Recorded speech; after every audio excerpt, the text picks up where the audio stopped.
ఈ సమావేశంలో పాల్గొన్న పెద్దలు, జిల్లా కలెక్టర్ గారైన రంజిత్ బాషా గారు, అదేవిధంగా తెలుగుదేశం పార్టీ నాయకులు వహీద్ గారు, డిఎండబ్ల్యూ గారు, పెద్దలు గారు అని యువకులు, ఆర్డీఓ గారు, ఈ స్కూల్ ప్రిన్సిపాల్ గారు, పిల్లలు, మీ అందరికీ శుభాశీస్సులు. చాలా సంతోషం వేసింది.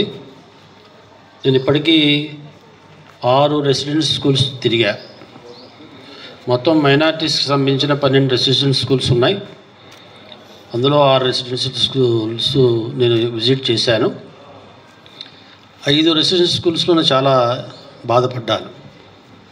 అంటే అక్కడ ఏదైతే మీకు ఇక్కడ చక్కటి బిల్డింగ్ వసతి ఉంది, ఆడుకోవటానికి మంచి గ్రౌండ్ ఉంది, మంచి క్లాస్ రూమ్స్ ఉన్నాయి, డార్మేటరీ ఉంది, అయితే కొద్దిగా కిచెను, డైనింగ్ హాలు అది కూడా ఉంది మీకు. కానీ ఇది లేని కాలేజెస్, స్కూల్స్ నేను చూశాను. సరే, ఆ విషయాలు ఇక్కడ ప్రస్తావన అవసరం లేదు. కానీ కొంత నాకు ఉపశమనం కలిగింది. ఏంటంటే వక్ఫ్ ఆస్తులు అన్యాక్రాంతం అవుతున్నాయి. అంటే ఇది మా తాతలు, ముత్తాతలు, పెద్దలు ధార్మిక విషయాల కోసం దానం చేసిన వక్ఫ్ భూములు కొందరు స్వార్థపరులు వారి స్వార్థం కోసం, ముస్లిమ్స్ కూడా ఉన్నారు, దాంట్లో అందరూ ఉన్నారు, దానికి మతాలు లేవు, కులాలు లేవు. ఈరోజు వక్ఫ్ భూములు అన్యాక్రాంతం అవుతున్నాయి. అటువంటి వక్ఫ్ భూములు అన్యాక్రాంతం కాకుండా మంచి ప్రయోజనకాత్మకమైన వాటి కోసం వినియోగించాలి అనేది కూడా నా దృక్పథం. ఈరోజు బుడి మసీదుకి సంబంధించిన వక్ఫ్ ఆస్తికి సంబంధించిన 6 ఎకరాలు ఆ భూమిలో ఈరోజు స్కూల్ పెట్టడం చాలా సంతోషకరమైన విషయం. ఎవరైతే దాతలు మరి ఈ భూమిని దానం చేశారో ఈరోజు విద్య కోసం ఉపయోగపడే పరిస్థితి ఇది వచ్చింది. ఇది ఒక మంచి నాంది, మంచి స్ఫూర్తి. కాబట్టి భవిష్యత్తులో కూడా ఎక్కడైతే వక్ఫ్ ఆస్తులు ఖాళీగా పడి ఉన్నాయో వాటిని కూడా విద్యా వ్యాప్తి కోసం ముఖ్యంగా వాటిని ఉపయోగించడానికి మనం ప్రయారిటీ పెట్టుకోవాల్సిన అవసరం ఉంది. కాబట్టి విద్య లేనిది మనిషి వింత పశువు అన్నారు. పశువు అనలే, వింత పశువుని ఇప్పటివరకు మనం చూడలేదు. కానీ విద్య లేకపోతే వింత పశువులా మారిపోతాడు మనిషి. ఆ విద్యతోనే మనిషి నాగరికత, జీవితం, ఒక సంపూర్ణమైన మానవత్వంతో జీవితం గడపగలుగుతాడు.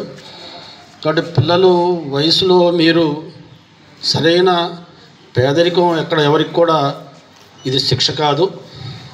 ఇది ఏది భగవంతుడు విధించిన ఒక ఇదేం కాదు, అది శాపం కాదు. ఇది పేదరికంలో ఉన్న వాళ్ళు కూడా పెద్ద ఉద్యోగాలు చేస్తున్న వాళ్ళు ఉన్నారు, మంచి చదువులు చదువుకుని ఉన్నారు. బిఆర్ అంబేద్కర్ గారు AP residential school minority boys తరఫున విద్యార్థులు, ఉపాధ్యాయుల తరఫున స్వాగతం, సుస్వాగతం సార్. ఈరోజు చాలా సంతోషకరమైన రోజు సార్. మా ప్రాబ్లమ్స్ అన్నీ కూడా మీకు విన్నవించుకోవడానికి ఒక మంచి అవకాశం మాకు వచ్చింది. మా పిల్లలు రిజల్ట్లో కానీ తర్వాత క్రమశిక్షణలో కానీ ఎలాంటి తేడా లేకుండా మంచిగా ఉన్నారు సార్. అందరూ కూడా బీద పిల్లలే, మీ అందరికీ తెలిసినటువంటి విషయమే. చాలా పేరెంట్స్ అందరూ కూడా చాలా పూర్ ఉన్నటువంటి వ్యక్తులు. కానీ పిల్లలకు కొంత అసౌకర్యంగా మాకు బాత్రూమ్స్, తర్వాత డైనింగ్ హాల్, కిచెన్ హాల్ అనేటువంటివి ఉన్నాయి. అవి మాకు సమకూర్చినట్లయితే తప్పనిసరిగా మేము 7th class, 8th class, 9th class ఒక్కొక్క సెక్షన్ మాత్రమే ఉన్నాయి. వాటిని 2 సెక్షన్లు తీసుకొని మైనారిటీ విద్యార్థులకు సంక్షేమం కొరకు లేదా వారి యొక్క విద్య కొరకు మేమంతా కూడా మా ఉపాధ్యాయ బృందం తప్పనిసరిగా వాళ్ళకు కృషి చేసి మంచి ఫలితాలు తెస్తామని చెప్పి మీ అందరికీ కోరుకుంటున్నాం సార్. మాకు చాలా సంతోషంగా ఉంది మీరు మా పాఠశాల సందర్శించినందుకు. మా విద్యార్థులకు ఒక మంచి సందేశాన్ని ఇవ్వవలసినదిగా ప్రార్థిస్తున్నాం సార్.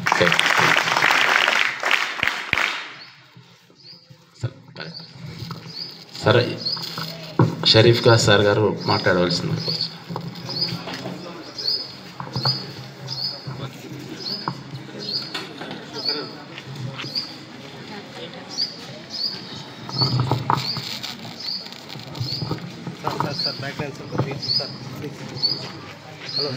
అస్సలాము అలైకుం రహమతుల్లాహి వబరకాతుహ్. అల్హమ్దులిల్లాహి రబ్బిల్ ఆలమీన్. ఈరోజు మైనారిటీస్ రెసిడెన్షియల్ స్కూల్ కర్నూలులో విచ్చేసిన సో ఎదిగిపోయినటువంటి షరీఫ్ సార్ గారు, అడ్వైజర్ టు గవర్నమెంట్, అలాగే డిఎన్డబ్ల్యూఓ గారు, టీఎస్పీ గారు, ఇతర ప్రజాప్రతినిధులు, ప్రిన్సిపల్ గారికి, పిల్లలందరికీ నా హృదయపూర్వక నమస్కారాలు.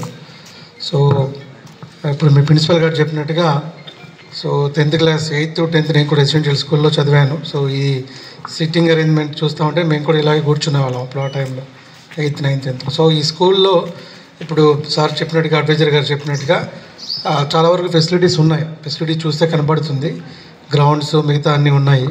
బట్ ప్రిన్సిపల్ గారు ఒక 2-3 అడగడం జరిగింది. ఒకటి కాంపౌండ్ వాల్ గురించి, అలాగే డార్మెటరీ, కిచెన్, ఎస్పెషల్లీ కిచెన్ అడిగారు, ఈ డైనింగ్ హాల్ అడిగారు. సో ఈ రెండింటికి ఎస్టిమేట్స్ ఏమని చెప్పాం. సో అవైలబుల్ ఉన్న ఫండ్స్లో నుంచి వీటిని శాంక్షన్ చేయడం, లేదంటే గవర్నమెంట్ నుంచి నిధుల కోసం ప్రయత్నం చేస్తాం. సో ఇప్పుడు అదొక పార్ట్ అయితే, మీ బోర్డు చూసాం ఇప్పుడే, మీ 10th class achievements. It is really 100% pass. చాలా సంవత్సరాలు 100% పాస్ ఉంది ఇక్కడ స్కూల్లో. అలాగే మ్యాక్సిమం మార్క్స్ కూడా చాలా బాగా వచ్చాయి. సో ఆ సీనియర్స్ అందరు కూడా మనకి స్ఫూర్తి, మీకు అందరికి ఇన్స్పిరేషన్. ఓకే, సో ఒకటి మనకి ఉన్న ఆయుధం ఏంటి అందరికీ? చదువుకుంటేనే మీరు రేపు ఏదో ఒక లైఫ్ సంబంధించి, అంటే మీ జీవితానికి సంబంధించి ఒక ఆసరా, మీరు కానీ మీ ఫ్యామిలీకి కానీ మీరు ఆ ఆసరా, లేదంటే మీరు ఆ రెస్పాన్సిబిలిటీ తీసుకోవాలంటే మీ చేతిలో ఏదో ఒకటి ఉండాలి. ఏదో ఒకటి అంటే ఏముంటుంది? జనరల్గా అందరికీ డబ్బున్న వాళ్ళకి ఆస్తి ఉంటుంది, లేదు పొలాలు ఉంటాయి. సో మన పేదవాళ్ళకి ఏ విధంగా ఏముంటుంది? ఆస్తులు ఉండవు. కాబట్టి ఒకే ఆస్తి ఏంటి సంపాదించాల్సింది మనం ఫస్ట్ ఈ టైంలో, ఈ ఏజ్లో చదువుతోనే ముందుకెళ్తాం. చదువుకున్న తర్వాత ఫ్యూచర్లో ఏమవుతామన్నది మీ యొక్క శ్రమ, మీ దాన్ని బట్టి ఆధారపడి ఉంటుంది. సో ఇప్పుడు చెప్పినట్టుగా ఒక ఉద్యోగమే కాదు, బిజినెస్ మ్యాన్ కావచ్చు, ఎంటర్ప్రినర్స్ కావచ్చు, ఇంజనీర్స్ కావచ్చు, చాలా ఆప్షన్స్ ఉన్నాయి. ఇంకా మీరు 10th క్లాస్ అయిపోయి, ఇంటర్ అయిపోయి, మీరు డిగ్రీ అయిపోయి బయటికి వచ్చేసరికి ఇంకా చాలా చేంజెస్ వస్తుంది సొసైటీలో కానీ, ఈ జాబ్స్ దీంట్లో కానీ, ఫీల్డ్లో కానీ. సో అది అన్నిటికీ బేస్ ఏంటి? మీ చదువు, మీరు చేసుకునే ఎడ్యుకేషన్. సో ఎవ్వరూ ఫెయిల్ కాకుండా 10th క్లాస్లో 100% పాస్ కావాలి, మంచి మార్కులతో పాస్ కావాలి, మంచి నాలెడ్జ్ సంపాదించుకోవాలి. ఇది మెయిన్గా మీరు గుర్తుపెట్టుకోవాల్సింది. సో ఈరోజు మీరు ఇలా ఉన్నారు, రేపు పెద్దగా అయిన తర్వాత మీరు కొద్దిమంది పూర్ పీపుల్కి హెల్ప్ చేసే స్థాయికి మీరు చేరుకోవాలని చెప్పేసి నేను కోరుకుంటున్నా. సో మీలో ఎంతమంది ఇది ప్రయత్నం చేస్తారు, ఖచ్చితంగా అచీవ్ అవుతారు? హ్యాండ్ రైజ్ చేయండి. సో ఇన్షాల్లా చెప్పారు, డెఫినెట్గా అందరూ ఆ స్థితికి మీరందరూ చేరుకోవాలని చెప్పేసి ఆశిస్తూ ముగిస్తున్నాను. Thank you.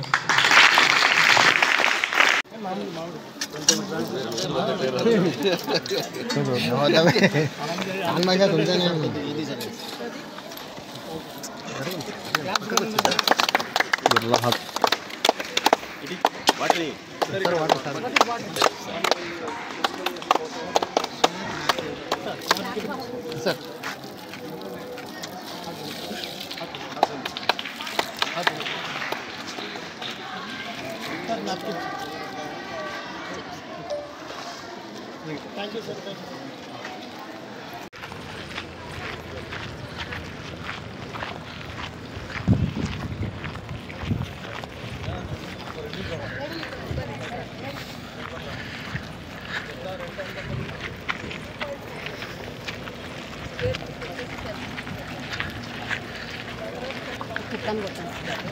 ready to be a fast.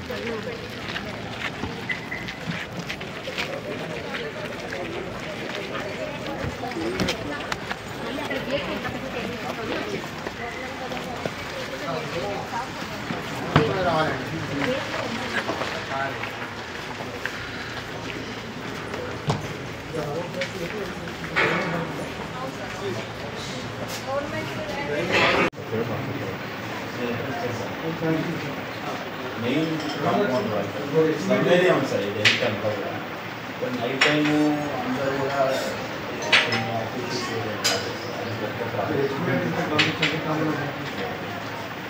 Main kitchen room and dining hall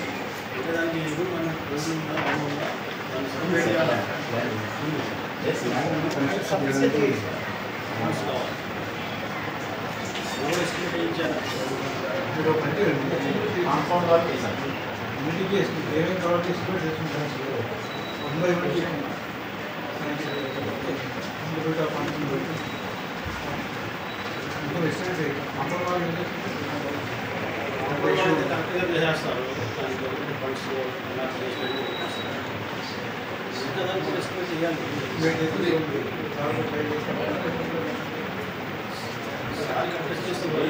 రెండు వస్తే అన్ని రెండు సెక్షన్స్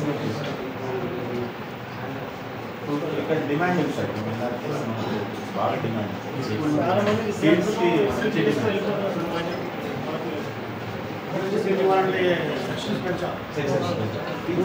సరిపోతాయి మనకి రూమ్స్ సరిపోతాయి సార్ డైనింగ్ హాల్ కిచెన్ ఈ రెండు వస్తే రెండు డార్మెంటరీస్ వస్తాయి పిల్లలు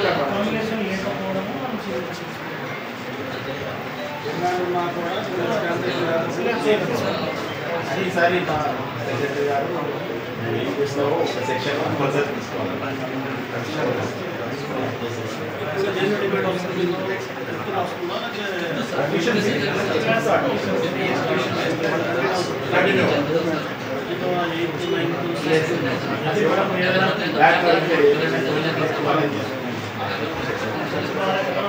డిమాండ్ ఫుల్గా ఉంది సార్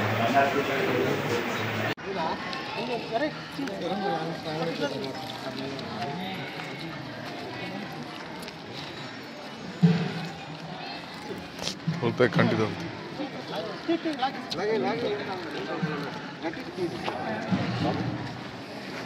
30 साल है ना नहीं करते ना 30 साल है इधर साल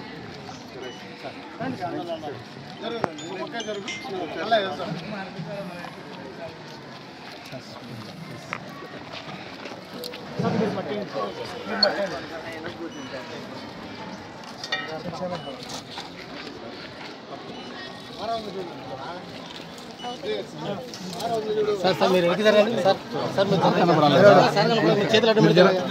సార్ కనపడాలా sir sir please sir okay sir sir okay sir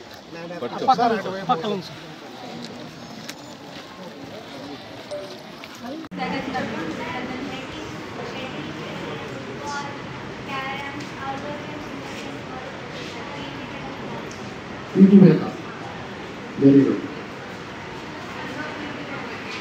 అదే తెలిసిపోతున్నారు డ్రెస్ బట్టి తెలిసిపోతున్నారు పీటీ టీచర్ ఏమన్నా మీరు పిల్లల్ని ఇంటర్ స్కూల్ కాంపిటీషన్ తీసుకెళ్తున్నారా ఎంతమంది తీసుకెళ్ళారు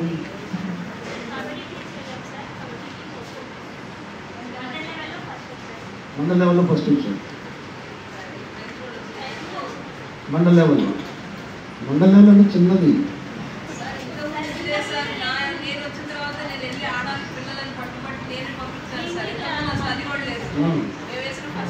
ఒక స్టెప్ బాగా వేశారు ఇంకా 2-3 స్టెప్లు వేయాలంటాను నేను అదేనమ్మా నేను నెక్స్ట్ మళ్ళీ ఇంకోసారి వచ్చేటప్పుడు మీరు జిల్లా లెవెల్లో స్టేట్ లెవెల్లో కూడా వెళ్ళాలి ఒకటి కబడ్డీ కాదు ఖోఖో త్రోబాల్ ఏదో ఉంటుంది కదా ఆడవాళ్ళ అమ్మాయిలకి చెస్ త్రోబాలు షటిల్ కూడా మంచిది షటిల్లో అందరినీ दीगर हजरात यहाँ पर आज स्कूल मस्जिद के लिए आए हैं उन तमाम को भी अस्सलाम वालेकुम और आप लोगों को भी अस्सलाम और सब खैरियत आप लोग आज यहाँ बहुत नसीब आ रहे हैं कि हमारे एडवाइज़र जनाब शरीफ साहब यहाँ अपने टूर